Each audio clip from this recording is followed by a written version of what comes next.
नमस्कार मेरे प्यारे नर्सिंग ऑफिसर साथियों। मैं आज आपको क्लॉटिंग फैक्टर और उनके अंदर जो क्लॉटिंग पाथवे और क्लॉटिंग फैक्टर के बाद में अपन जो भी सर्जरी के अंदर कौन सी मशीन से हेपेरिन या क्लॉटिंग टाइम या ब्लीडिंग टाइम चेक करते हैं, वो एसीटी मशीन, उसके बारे में मैं आज विस्तार से आपको बताऊंगा। पहले अपन देखते हैं क्लॉटिंग फैक्टर। हमारे क्लॉटिंग फैक्टर 13 क्लॉटिंग फैक्टर है। 13 में से सिक्स नंबर का इसमें एब्सेंस पाया जाता है। First factor clotting factor first है फिब्रिनोजन। फर्स्ट क्लॉटिंग फैक्टर है फिब्रिनोजन। सेकंड है अपना प्रोथ्रोम्बिन। थर्ड है अपना टिश्यू थ्रोम्बोप्लास्टिन। फोर्थ अपना कैल्शियम आयंस। फिफ्थ है अपना लेबाइल फैक्टर। और उसके बाद में 6 एब्सेंस है। 7वां है स्टेबल फैक्टर। 8वां है एंटी हीमोफिलिक फैक्टर ए। और 9 है अपना क्रिसमस फैक्टर, जिसे हम पीटीसी के नाम से भी जानते हैं। पीटीसी का फुल फॉर्म है प्लाज्मा थ्रोम्बोप्लास्टिन कंपोनेंट। और 10 है स्टुअर्ट टोवर फैक्टर। 11 है प्लाज्मा थ्रोम्बोप्लास्टिन एंटीसीडेंट, जिसे हम पीटीई के नाम से जानते हैं। और 12 है हेजिमेन फैक्टर। 13 है हमारा फिब्रिन स्टेबलाइजिंग फैक्टर। इस प्रकार से हमारे शरीर में क्लॉटिंग फैक्टर 13 पाए जाते हैं।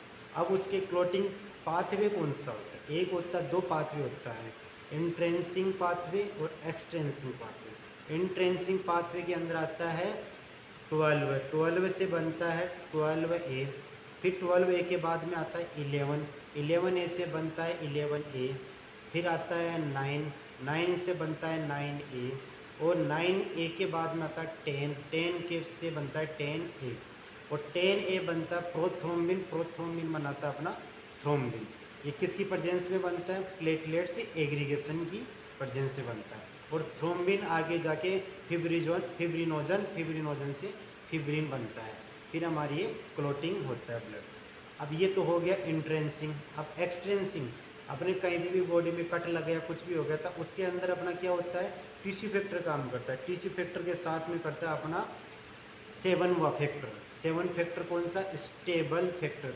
ये दो stable factor plus tissue factor दोनों मिलके काम करेंगे अपने 9A फैक्टर के ऊपर। 9A से 10A वो 9A से 10A, 10A से वो प्रोथ्रोम्बिन, थ्रोम्बिन किसकी प्रेजेंस में बनेगा? Platelets aggregation. फिर उसके बाद प्रोथ्रोम्बिन, फिर फाइब्रिन। ये हमारे क्लॉटिंग फैक्टर पाए जाते हैं। अब हम क्लॉटिंग फैक्टर और उसके बाद में उनका पाथवे पढ़ने के बाद में हम पढ़ते हैं कि एसीटी मशीन। एसीटी का फुल फॉर्म है एक्टिवेटेड क्लॉटिंग टाइम। ये मशीन की है, ये लो, ये मशीन है, ये एसीटी मशीन है। इसका BL ACT mini ACT second है, इसका नाम है, ये देखिए। और ये होती है इसकी वाइल। ये वाइल है, ये इस पर एक्सपायरिंग होती है। इसके अंदर एक्सपायरिंग के बाद में कोई यूज़ नहीं होता है इसको। इसके अंदर एक ये मेटल का बना होता है, अंदर की तरफ देखिए एक मेटल है, ये मेटल होता है इसके अंदर। ये मेटल क्या है कि इसके अंदर डालने के बाद ये रोटेट करती है। जैसे हमने इसको लगा दिया, टाइम स्टार्ट हो जाता है और ये यहाँ से रोटेटिंग चालू हो जाती है। अब जब रोटेटिंग का मतलब ये है कि जब उसके अंदर ब्लड डालेंगे, इसकी वाइल के अंदर, वाइल में ब्लड डालने के बाद में फिर वो घूमेगी। घूमने के बाद जहाँ पे वो ब्लड क्लॉट हो जाएगा, तभी भी ये जो मेटेलिक है ना, वो घूमना बंद हो जाएगा और वो ही अपना टाइम आ जाएगा। वो ये टाइम चलता है अपना सेकंड के अंदर। और ये टाइम आता है अपना जब वो क्लॉटिंग टाइम, भाई इतने समय तक ब्लीडिंग टाइम चल रहा था और ये टाइम क्लॉटिंग टाइम स्टार्ट हो गया, तो इसका मतलब होता है कि भाई इतनी देर अपना ब्लीडिंग टाइम चल रहा है। और वो ये मशीन दिखाती है सेकंड के अंदर। अब हेपेरिन, इसके लिए अपन को लॉन्ग टाइम ब्लीडिंग को मतलब एंटीकोगुलेंट के लिए अपन यूज़ लेते हैं। हेपेरिन हुआ, हेपेरिन IV यूज़ लेते हैं, जिसके लिए अपन APTT या फिर ACT से उसकी चेक करते हैं हेपेरिन के लिए। और ये IV एंटीकोगुलेंट होता है। दूसरा होता है वारफेरिन, जिसके लिए अपन PTINR चेक करते हैं। तीसरा होता है एसिट्रोन, उसके लिए भी PTINR चेक करते हैं। ये दोनों होते हैं ओरल एंटीकोगुलेंट होते हैं। अभी जैसे ये हेपेरिन दे दिया अपने पेशेंट को। हेपेरिन क्या होता है कि ये हाई मोलिकुलर वेट हेपेरिन होता है। उसी की मॉनिटरिंग के लिए अपन इस ACT मशीन को यूज़ करते हैं इसे। अब एसीटी मशीन के अंदर ने वायल देखी है अपन ने, ये दो प्रकार की वायलें होती है इसे। एक तो होती है मेटेलिक, जिसके अंदर अंदर की तरफ मेटेलिक होता है। दूसरी होती है रेडिएशन। जैसे अपने इसे ट्यूब के अंदर ब्लड डाल दिया, ब्लड डालने के बाद थोड़ी देर बाद में थिकनेस होना, क्लोटिंग होना चालू हो जाएगी, तो वो रेडिएशन से उनको कैप्चर कर लेगी। भाई थिकनेस होना चालू हो गया, इतनी सेकंड में इसका क्लोटिंग टाइम चालू हो गया।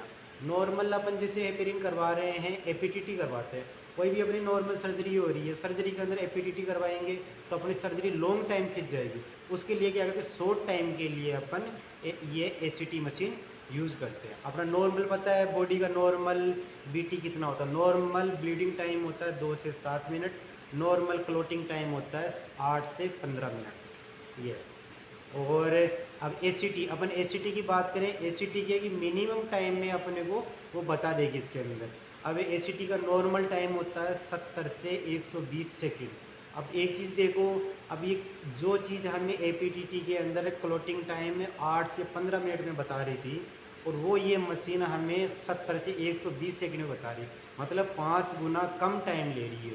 इस वजह से इसको इमरजेंसी में यूज किया जाता है। जो भी अपनी कोई सर्जरी, अब ये देखो आप कौन कौन सी सर्जरी में एसीटी मशीन यूज़ किया जाता है, जैसे ऑल एंड इमरजेंसी सर्जरी हो गई या इमरजेंसी ट्रीटमेंट हो गया, कुछ भी एंटीकोगुलेंट, उसके अंदर एंटीकोगुलेंट का पता लगाने के लिए इमरजेंसी ट्रीटमेंट हो गई या इमरजेंसी सर्जरी, उसमें यूज़ किया जाता है।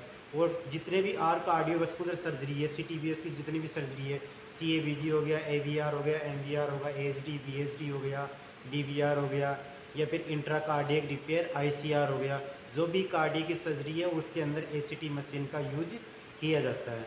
या फिर अलग सर्जरी हो गई ऑर्गन ट्रांसप्लांट, उसके अंदर एसीटी मशीन से ही उनका एंटीकोगुलेंट टाइमिंग चेक किया जाता है। या फिर वस्कुलर की सर्जरी होगी, उसी का भी इससे यूज़ किया जाता है।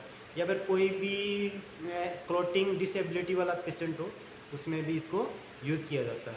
अब आप ये पूछोगे कि एसीटी मशीन को क्यों यूज़ किया जाता है, एपीटीटी क्यों नहीं यूज़ किया। मैंने पहले भी बता दिया कि एपीटीटी अपन लैब में भेजेंगे सैंपल को, उसमें 4 से 5 घंटे लग जाता है, और उसके मशीन के अंदर अपने 70 से 120 सेकंड के अंदर अपने को पता लग जाता है उसका क्लोटिंग टाइम क्या है। इस वजह से एसीटी मशीन को यूज़ किया जाता है। और ये इजीली हैंडलिंग है, कुछ नहीं करना, पेशेंट से ब्लड निकाला, इसके अंदर मार्किंग तक उसमें ब्लड डाला, ये मार्किंग है, मार्किंग तक ब्लड डालने के बाद उसमें डाल देंगे और मशीन चालू हो जाएगी। और उसके बाद 70 से 120 सेकंड के बाद में, ये तो नॉर्मल टाइमिंग हो गया उसका, और थोड़ी देर ये जितना भी उसका है, जैसे हमने कितना हेपरिन दे रहे हैं उसके बाद उस हिसाब से अपना ये क्लोटिंग टाइम बता देगी। तो मतलब ये ईजीली हैंडलिंग करने वाली है। अब हम देखते हैं कि सर्जरी के अंदर, कार्डियक सर्जरी में कब कब अपन, या कोई सी भी सर्जरी ले लो, उस हिसाब से हम देखते हैं कार्डियक सर्जरी में हम कब कब एसीटी यूज़ करते हैं।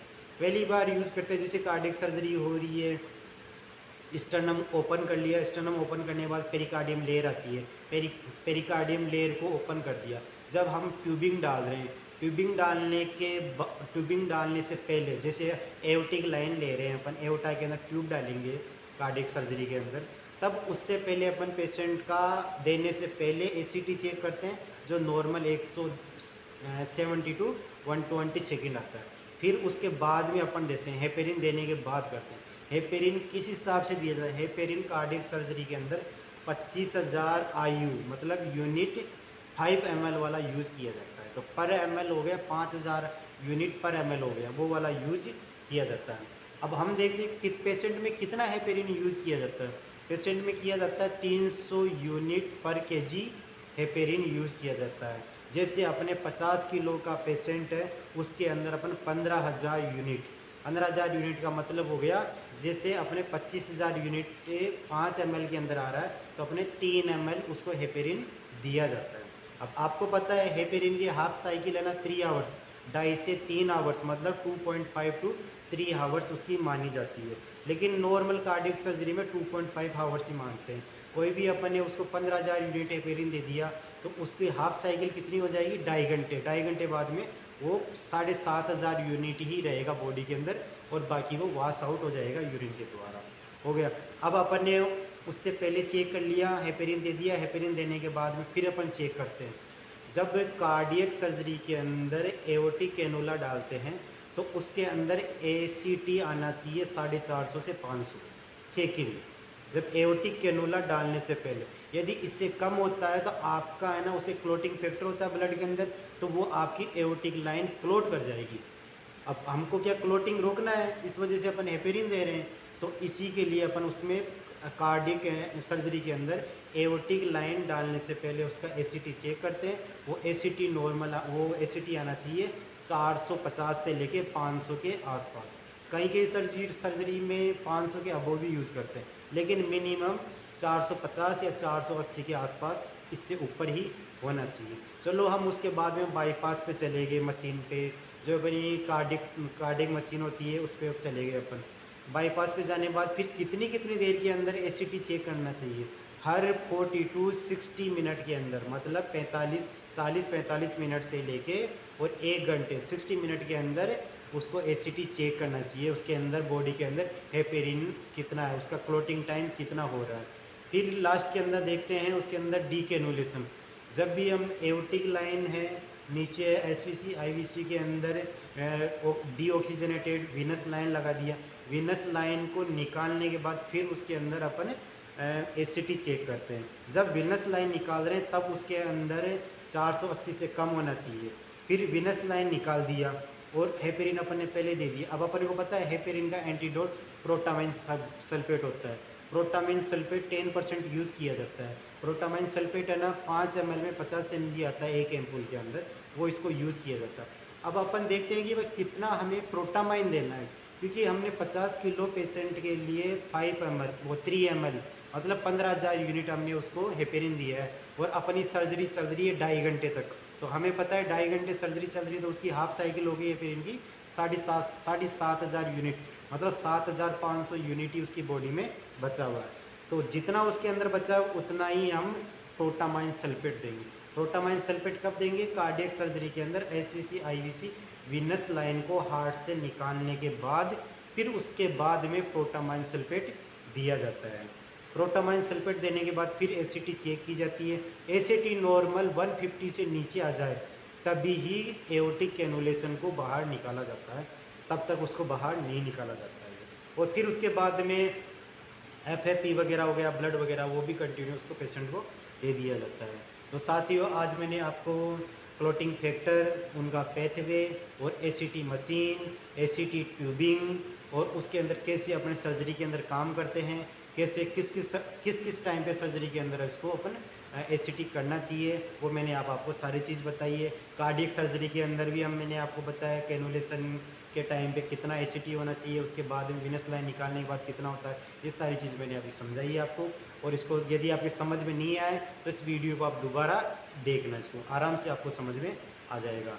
तो हमारे चैनल को लाइक करिए, शेयर करिए एंड सब्सक्राइब करिए।